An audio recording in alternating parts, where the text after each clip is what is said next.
देखिए, दावती काम में डेफ़िनेटली ज़ाहिर-सी बात है क्या मुश्किलात आती है। और इनिशियली जब दावती काम शुरू किए थे तो जैसे कि जब पब्लिक स्पीचेस देते थे तो इनिशियली नर्वसनेस होता है। सही, सही, सही। जी, जी, जब क्योंकि पहले आप स्टार्ट इतने स्टार्ट क्राउड को में आप जी, जी। एड्रेस करते थे जी, माशाल्लाह। जी। लेकिन अल्हम्दुलिल्लाह अल्लाह की मदद सबसे ज़्यादा ज़रूरी है हुँ। और कंटिन्यूअस प्रैक्टिस हुँ, से अल्हम्दुलिल्लाह ये दूर हो जाता है।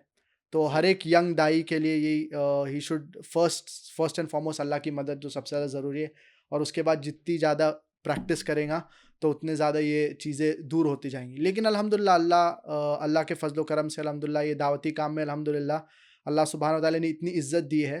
बेशक। और जब इंडिया में भी थे, इंडिया से जब माइग्रेट भी किए तो अल्लाह सुब्हानहू व तआला ने इतनी इज़्ज़त दी और सही। लोग अल्हम्दुलिल्लाह इतनी दुआ करते हैं। हुँ। तो it is a blessing from Allah बेशक, सुब्हानहू व बेशक, तआला। बेशक। तो यही हमेशा सोचना चाहिए क्या there are hardly any hardships. हुँ।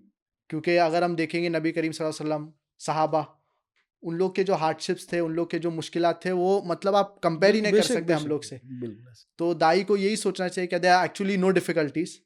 तो अगर ये माइंडसेट होएगा तो वो और इनकरेज होएगा और अल्लाह का और शुक्रगुजार होएगा। ही विल थैंक अल्लाह सुब्हानहू व तआला मोर। तो ये ज़रूरी है, ये माइंडसेट बहुत ज़रूरी है कि हर दाई को ये माइंडसेट होना चाहिए। सही। अच्छा, फ़ारूक भाई, आप पर्सनली तौर पे आपको कौन-सा कौन-सी चीज़ ज़्यादा मौसर लगती है? अगर आप देखें, आप क्राउड को आप एड्रेस करते हैं, इवेंट्स होते हैं, लेक्चर्स होते हैं, जी। या फिर पॉडकास्ट या टॉक शोज़ होते हैं, या फिर वीडियोज़, शॉर्ट क्लिप्स, इनमें से आप कौन-सी चीज़ को ज़्यादा मौसर समझते हैं? हर एक का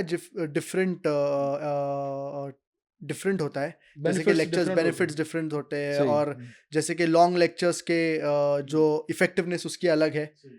शॉर्ट क्लिप्स की भी अलग है। इसीलिए जो यूट्यूब पे जो चैनल है हम लोग का, हुँ। मेरे फ़ादर का डॉक्टर ज़ाकिर नाइक का जो चैनल है, उसके अंदर पूरे लेक्चर्स भी है, फुल लेंथ में सही। और शॉर्ट वीडियोज़ भी है। उसी में से उन्हीं में से कट उसी करके। उसी में से शॉर्ट शॉर्ट वीडियोस बना हुँ। के। तो कभी-कभार शॉर्ट वीडियोस ज़रूरी है, कभी एक नॉन मुस्लिम एक शॉर्ट क्लिप सुनेगा, सही। इस्लाम के मुतालिक उससे तासुर होएगा। कभी-कभार डिटेल्ड वीडियोस ज़रूरी है, फॉर एग्ज़ाम्पल हुँ। अगर एक किसी को आपको समझाने का है, for example concept of God in Hinduism, तो सही। उसके अंदर काफ़ी रेफरेंसेस है, हिंदू स्क्रिप्चर्स में Chandogya Upanishad chapter number 6 section number 2 verse number 1 हुँ। सही। और सुताश्तर Upanishad chapter number 4 verse number 19 और कई रेफरेंस है Bhagavad Gita chapter number 7 verse number 20 में which talk about oneness of Allah सुब्हानहू व तआला। सही।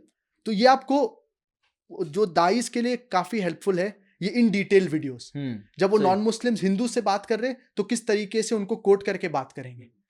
और कभी-कभार शॉर्ट वीडियोस भी इफ़ेक्टिव है, अगर किसी के पास कम टाइम है तो they will listen to short videos. तो दोनों का इफ़ेक्टिवनेस है, पब्लिक लेक्चर्स का भी इफ़ेक्टिवनेस है और जो स्पीकर्स पब्लिक लेक्चर्स में ज़्यादा क्राउड को अट्रैक्ट कर सकते हैं, ऑफ कोर्स उसका इफ़ेक्टिवनेस अलग ही होता हुँ। है। सही। जब थाउज़ेंड्स में जब लोग आपके लेक्चर्स सुनते हैं और ख़ास तौर से जब इसकी रिकॉर्डिंग होती है और ये सैटेलाइट चैनल पे दिखाया जाता है, तो नॉन मुस्लिम जब देखते हैं, हुँ। तो उसका इफ़ेक्ट अलग ही होता है। इसीलिए जब पीस कॉन्फ्रेंसेस मुंबई में होते थे, जी, जी। इसी चीज़ के ऊपर फ़ोकस करते थे। हुँ। एक तो तादाद बहुत से लोग सुन रहे हैं, हुँ। 200,000 300,000, लेकिन जो मेन रीज़न था और जो मेन फ़ोकस था, वो जो रिकॉर्डिंग जो हो रही है, वो पीस टीवी पे दिखाई जाएँगी, जो मिलियंस ऑफ लोग देखेंगे। हुँ, माशाल्लाह, बिल्कुल। और जो लोग पब्लिक शहादा लेते थे, हुँ। उससे अल्हम्दुलिल्लाह दूसरे नॉन मुस्लिम जो है, उन लोग भी it will be a motivation for them.